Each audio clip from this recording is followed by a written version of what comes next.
I'm doing Paul McWhorter's Pico W lessons, and I've just watched lesson number 74. Now, Paul didn't give us any homework for this lesson, so I thought instead of just twiddling my thumbs, I would expand on my solution for lesson number 73. Now, I said in my last video that I wouldn't have used a library file with a dictionary in like that for the colours. I would have used a JSON file. So here we go. We have the JSON file, and the name of the file is that, and I've put in the try and accept, I've put in the open. Now, the reason why I've done that is so that if it doesn't exist, it will use the library file that I just showed you and say print file not found, but otherwise it will open the dictionary file. And I've shut that. Then this program is exactly the same, more or less exactly the same as it was before. So it prompts for a colour. You can do question mark to say what colours do you have, and if the colour doesn't exist, it says do you want to add it to the dictionary.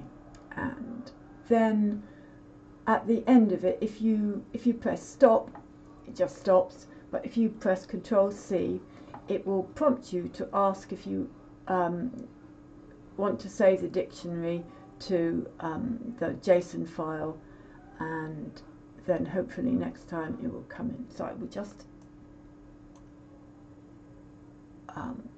demonstrate this. I don't have a dictionary file at the moment. Enter colour required. Blue. Yep, it's gone blue. Enter colour required. Red. It's gone red. Pink. Pink is invalid. Add it. Yes, please. So we'll go. Right, and it has gone pink. That looks nicely pink.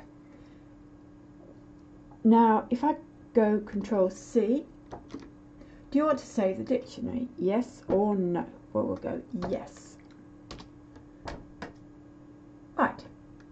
Now, if we look in Files, you could just see there, it says Colour Dict there. I can't be bothered to make the window any bigger. So if we run it again, enter colour required. Question mark. And look, pink is in the dictionary. So I can go pink, yeah, green, yeah, we'll put in aqua. Aqua, do I want to add it to the dictionary? Yes. Oh, I don't know. 255, 255, what would that do? Yeah, that is aqua. Aqua's kind of like cyan to my mind. So we do question mark. There we have aqua up there. We've still got pink. Now, Control C. Do you want to save the dictionary? No, I don't. Dictionary not saved. We'll run it again. Enter colour required. There. You can see from the first time I ran the program, pink is there because I saved the dictionary, and because I didn't save the dictionary, aqua is nowhere to be seen. So that's my program.